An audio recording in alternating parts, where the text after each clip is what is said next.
یہ درست ہے کہ دعویٰ خزاں کے پیراگراف نمبر 3 میں نے تحریر کیا کہ اگر مکانات نمبر 1 اور 2 عدالت مطالعہ کو قبضہ دینے کا حکم دیتی ہے تو میں قبضہ دینے کو تیار ہوں۔ ایڈمیٹڈ فیکٹ ہے ان کا، جو وہ کہتے ہیں چور کی داڑھی میں تنکا، پہلے ہی انہوں نے اپنے دعوے میں ہی اس چیز کو مینشن کر دیا کہ اگر وہ یہ قبضہ کورٹ آرڈر کر دے گی تو میں دے دوں گا۔ اگر آپ کی چیز ہے تو آپ ہمیں کیوں دیں گے، اور اگر ہماری چیز ہے تو اس پہ آپ کس حیثیت سے قابض ہیں؟ یہ عجیب بات ہے۔ اور یہاں پہ اس نے کیونکہ ایڈمٹ کر لیا تو پھر مجھے ونس اگین کہ اس فیکٹ کو پروف کرنے کی ضرورت نہیں ہے۔ یہ درست ہے کہ مذکورہ تعمیرات میں نے 2021 میں شروع کی تھی۔ اصول کہا کہ قبضہ جدید تھا۔ یہ غلط ہے کہ میں نے مکان نمبر 2 کے حصہ کو توڑ کر اس پر تعمیرات قبضہ کر کے کیا ہے۔ یہ درست ہے کہ دعویٰ عظم میں نے FIR میں میرے خلاف درج ہونے کے بعد دائر کیا۔ اسود کہا کہ جب، اب یہ بڑا امپورٹنٹ ہے، اس نے قبضہ کیا اور قبضہ کرنے کے بعد میں نے اس پہ FIR کروا دی۔ FIR ہونے کے بعد اس نے یہ دعویٰ دائر کیا۔ اسود کا جب انہوں نے قبضہ لینے کی کوشش کی، اس کے بعد کیا۔ یہ درست ہے کہ میں نے صغیر بنام شفقات کے نام سے دعویٰ مورخہ 8/10/2022 کو دائر کیا تھا۔ یہ یعنی کنسیلمنٹ آف فیکٹ کی میں آنریبل کورٹ سے بات کر رہا ہوں کہ اس نے وہ دعویٰ دائر کیا سملر سوٹ پراپرٹی کے سملر پارٹیز کے اگینسٹ۔ اسود کا کرایہ داری کو چیلنج کیا تھا۔ یہ درست کہ وہ دعویٰ خارج ہو چکا ہے۔ وہ دعویٰ بھی ابھی لاسٹ منتھ ڈیسیسر کورٹ نے سیم کورٹ سے خارج فرمایا ہے۔ یہ درست ہے کہ دعویٰ خزاں جنوری 2023 میں دائر کیا۔ یہ درست کہ دعویٰ خزاں یہ یعنی کہ آنریبل کورٹ ملاحظہ فرمائے گی کہ 8/10/2022 کو دعویٰ دائر کر رہا ہے پہلا، اس کے بعد دوسرا دعویٰ یہ 8 جنوری 2023 میں دائر کر رہے ہیں، لیکن اس دعوے میں وہ پچھلے دعوے کا ذکر نہیں کر رہا کہ سیم پارٹی کے درمیان سیم سبجیکٹ میٹر کے اگینسٹ ایک اور دعویٰ چل رہا ہے۔ یہ درست ہے کہ دعویٰ عظم میں نے وہ ایڈمٹ کیا کہ اس نے اس میں ذکر نہ کیا ہے۔ یہ درست ہے کہ چچا عبدالعزیز لطیف آمنہ میرے والد، میرے چچا حنیف اور صفورہ یعقوب کے ورثان میں شامل ہیں۔ یہ درست ہے کہ میرے عبدالعزیز لطیف آمنہ نے ہبہ کو کہیں چیلنج نہ کیا۔ یہ بڑا امپورٹنٹ ہے۔ اب یہاں پہ ایک بدقسمتی ہوتی ہے کہ بہن کی جائیداد پہ انہوں نے قبضہ، اس کے باپ نے پہلے قبضہ کیا، اب یہ آ کے قابض ہے، یعنی کہ وراثت میں ایک بے ایمانی اور جھوٹ کو وہ چھوڑ کے چلے گئے ہیں، اور وہ بھی مر گئے، وہ بھی وہ ساتھ نہیں لے کے گئے، اس پراپرٹی کو لے کے 2007 سے وہ روتے آ رہے ہیں، کلیم ثابت نہیں کر سکے، وہ بھی مر گئے۔ اب یہ نہیں کیا انہوں نے، ان کے مرنے سے کوئی کسی قسم کا انہوں نے سبق حاصل نہیں کیا کہ کیا وہ چھوڑ کے چلے گئے ہیں پراپرٹی۔ یہ بھی اسی پہ والد کے صالح ثواب کے لیے، جس طرح اچھے اعمال کے وہ کریڈٹ جاتا ہے، اسی طرح برے اعمال کا بھی گناہ وہاں کنورٹ ہوتا ہے، لیکن یہ ان کے صالح ثواب کے لیے یہ کنٹینیو کر رہے ہیں تاکہ وہ کسی طرح ان کو اگر اس کیس میں پکڑ بھی ہو خدا نخواستہ اپنی بہن کا حصہ کھانے میں، جس میں بے شمار بعید ہے، جس میں بہت زیادہ ہر حوالے سے قرآن پاک میں موجود ہے، حدیث میں موجود ہے، لیکن یہ چاہتا ہے کہ والد کو وہاں سے بچت کوئی نہ ہو، اس پراپر صالح ثواب وہاں ملتا رہے۔ یہ غلط ہے کہ اس لیے دعوے دار نہ ہے کہ سب جانتے ہیں کہ جائیداد متداویہ متعلقین کی ملکیت و مقبوضہ بذریعہ ہبہ نمبر 170 ہے۔ یہ بڑا امپورٹنٹ ہے نا کہ باقی کیوں کوئی یہاں پہ کلیمنٹ نہیں ہے، وہ اس وجہ سے نہیں ہے کہ سب جانتے ہیں کہ یہ پراپرٹی ان کی ہے۔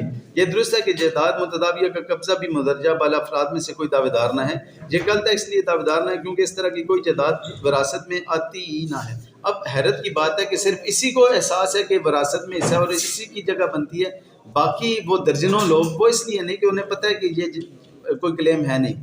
یہ درست ہے کہ 2007 سے اب تک فریقین کے لاکھوں روپے مقدمہ بازی پر لگ چکے ہیں۔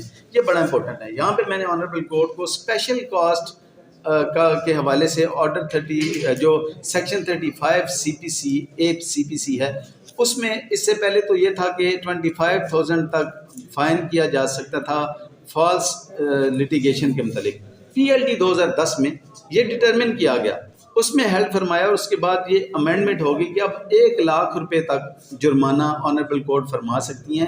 یہ جرمانہ 35 کے تحت وہ ہے کہ جو اپیرنٹلی یہ پروو ہو جائے، اپیرنٹلی یہ چیز ثابت ہو جائے کہ کیس فالس فریولس ہے۔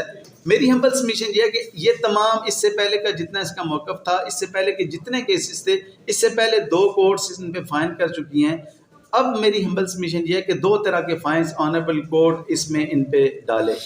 نمبر 1 فائن جو ہوگا، جو 35A کے تحت یہ کہا جاتا ہے کہ جہاں بھی فالس اور فریولس کلیم ہو، سبق سکھانے کے لیے، ایگزامپل کوٹ کرنے کے لیے، تاکہ آئندہ وہ نہ کرے، 1 لاکھ روپے تک جرمانہ کیا جائے۔ اس کے بعد اسپیشل کمپنسیشن ہے جو اوارڈ کی جاتی ہیں۔ اب تو اسلام آباد میں تو ایک بڑی پریکٹس چل رہی ہے کہ ایسی ہو تو فوری طور پہ فائن کیا جاتا ہے۔ اب میں نے وہ اسپیشل جو تھا ڈیمیجز اس کو ثابت کرنے کے لیے اس سے ایک سوال کیا.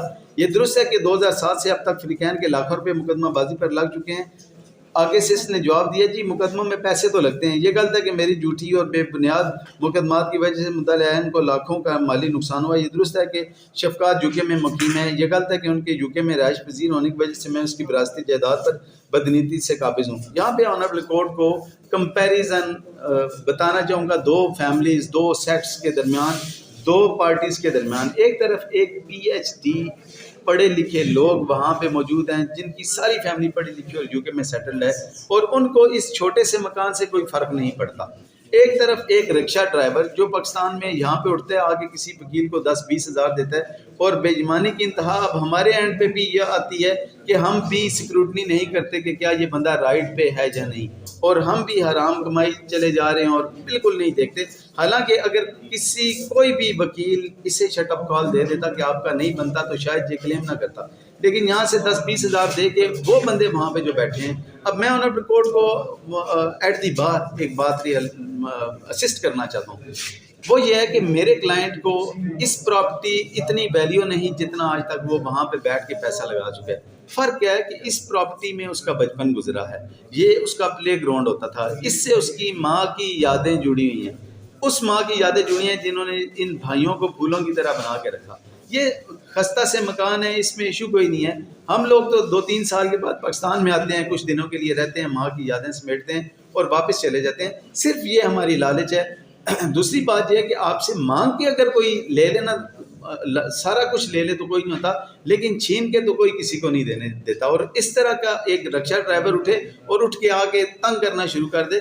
میں نے یہاں پہ کورٹ میں بھی ان سے یہ کہا تھا کہ آپ ان سے رابطہ کر لیں، آپ کو یہ پراپرٹی چاہیے، ویسے بھی تو پراپرٹی وہ آتے ہیں یہاں پہ کرائے پہ دی ہوئی، آپ بھی ایک سائڈ پہ رہیں، آپ کو وہ دے دیں گے. لیکن بس بات یہی ہے کہ ایک چیز کو غلط طریقے سے لینا ہے. یہ غلط ہے کہ ان کے یوکے میں رہائش پذیر ہونے کی وجہ سے اس کی وراثتی جائیداد پر بدنیتی سے قابض ہوں. یہ درست ہے کہ شفقات کے والد عبدالرحیم پاکستان میں فوت ہوئے تھے. میرے والد یہ بڑا امپورٹنٹ ہے، یہاں پہ میرے والد ٹیکسلا چائنا فیکٹری میں ملازم تھے. یہ درست ہے کہ وہ 1973 میں ملازم ہوئے اور 1995 میں ریٹائرڈ ہوئے.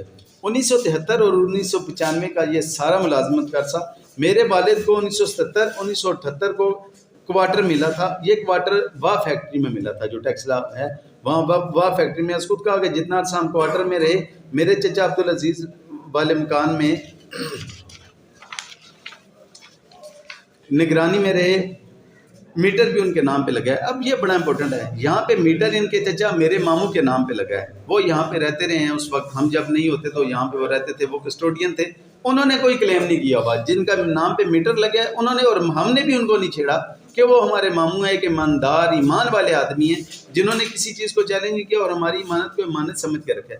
یہاں پہ میں آنریبل کورٹ کو یہ اسسٹ کرنا چاہ رہا ہوں، میں نے کراس ایگزامینیشن میں پروف کیا کہ یہ کہہ رہے ہیں کہ جدی قبضہ ہمارا ہے. یہ تو اتنا عرصہ جو والد کی ملازمت کا تھا، یہ سارا عرصہ یہ رہتے ہی وہاں پہ واہ فیکٹری میں رہے، اور وہاں سے یہ 2007 میں واپس ہیں اور 2007 میں آگے قبضے کی کوشش شروع کی. یہ درست ہے کہ عبدالعزیز نے برخلاف مدعا علیہ کوئی دعویٰ بابت ہبہ دائر نہ کیا. یہ غلط ہے کہ عبدالعزیز نے اس لیے دعویٰ نہ دائر کیا کیونکہ وہ مدعا علیہ کو درست مالک تسلیم کرتے ہیں. یہ غلط ہے کہ میں نے وقت خان کو مار کر ویڈیو بنائی تھی، اسود کہا کہ وہ قبضہ لینے آیا تھا. یہ بڑا امپورٹنٹ ہے. اس نے یہاں کے اس نے میرا جو وہاں پہ کرایہ دار تھا اس کو مارا، اس کو اٹھا کے لے گئے، قبضہ چھڑوانے کے لیے اٹھا کے لے گئے. اس کی ٹک ٹاک پہ ویڈیو چڑھائی، اسے مارا پیٹا، ٹک ٹاک پہ ویڈیو چڑھائی. اس نے ایڈمٹ کیا دوسری کورٹ میں دوسرے ایویڈنس میں، لیکن یہاں پہ آگے ڈٹھائی سے جھوٹ بول رہا ہے کہ میں نے اسے کبھی نہیں اٹھایا.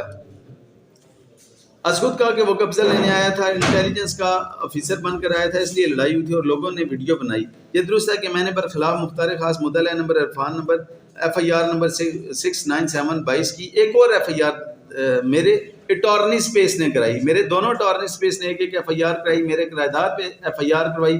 یہ FIR بھی خارج ہو گئی، اور یہ اس نے بیسیکلی کیا کیونکہ وہ میرے کوئی بھی پیروی نہ کرے میرے کیس کی. یہ درست ہے کہ وہ FIR بھی خارج ہو گئی تھی. یہ غلط ہے کہ مذکورہ FIR میں نے عرفان کو مقدمہ کی پیروی سے روکنے کے لیے بلیک میل کرنے کے لیے درج کروائی تھی، جو کہ جھوٹی ثابت ہونے کی وجہ سے خارج ہو گئی. یہ غلط ہے کہ میں نے عمران کے خلاف FIR درج کروائی، جو میرا بردر ان لا بھی ہے اور میرا اٹارنی بھی ہے، اس کے خلاف بھی اس نے FIR درج کرائی. یہ درست ہے کہ میں نے حمید کے خلاف بھی FIR درج کرائی تھی جو خارج ہوگی. آنریبل کورٹ کو صرف یہ ایڈمیشن ہی کافی ہیں ثابت کرنے کے لیے کہ اس کا نہ تو لوکس ٹینڈائے تھا، ایون کہ کرمنل کیسز میں تو FIR درج ہوتی ہے اور چلتی رہتی ہے، لیکن وہ تمام کی تمام FIR جو اس نے میرے خلاف درج کرائیں وہ خارج ہو گئی. یہ غلط ہے کہ میں نے مکان نمبر 2 میں کمرہ کو توڑ پھوڑ کر قبضہ کر لیا اور اس کی دیواریں اور گیٹ توڑ دیا، جس کی وجہ سے میرے خلاف 281 درج ہوا. یہ غلط ہے کہ میں عادی مقدمہ باز ہوں. یہ غلط ہے کہ جانتے بوجھتے جائیداد مذکورہ میری ملکیت ہے. میں 2007 سے مدعی عین کی جگہ پر قبضہ کرنے کے غرض سے میں نے کیا ہوا ہے. یہ درست ہے کہ اس میں میرے اوپر جرا ہوئی. یہ درست ہے کہ ایگزیبٹ D14 میں وہی جرا ہے. یہ غلط ہے کہ میں نے تحریر کروایا تھا کہ بخت خان کو مارا اور ویڈیو بنائی. اب یہاں پہ ایڈمیشن آ گیا اس کا، جو اس نے جھوٹ بولا آنریبل کورٹ کے سامنے. کسی شخص کے لیے جھوٹا ہونے کے لیے اتنا ہی کافی ہے کہ کوئی اس کی ایک آدھ بات ثابت ہو. یہاں تو درجنوں اس کے فیکٹس جو جھوٹ بول رہا ہے وہ ریکارڈ سے ثابت ہو رہے ہیں. ایگزیبٹ D14 سے تقابل کروایا گیا، جس کے صفحہ نمبر 4 کی سطر نمبر 8 میں تحریر ہے کہ میں نے بخت خان کو مارا اور ویڈیو بنائی. از خود کہا کہ یہ لائن وکیل صاحب نے لکھوائی ہے. درست ہے کہ میں نے اس تحریر کو کسی فورم پر چیلنج نہ کیا. یہ غلط ہے کہ ویڈیو بناتے وقت جی 2013 میں ایڈمیٹڈ فیکٹ ہے. یہ سفورہ جو میری مدر ہیں ان کی ڈیتھ ہو رہی ہے 2013 میں. جی یہ ایڈمیٹڈ فیکٹ ہے. میں آنریبل کورٹ کو یہ پڑھ دیتا ہوں کہ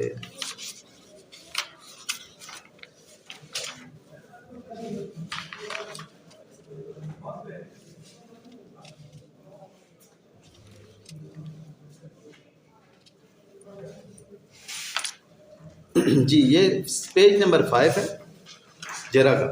پیج نمبر 5 کی باٹم سے اگر آنریبل کورٹ ملاحظہ فرمائیں گے تو 8ویں لائن ہے. یہ درست ہے کہ سفورہ 2013 میں فوت ہوئی تھی.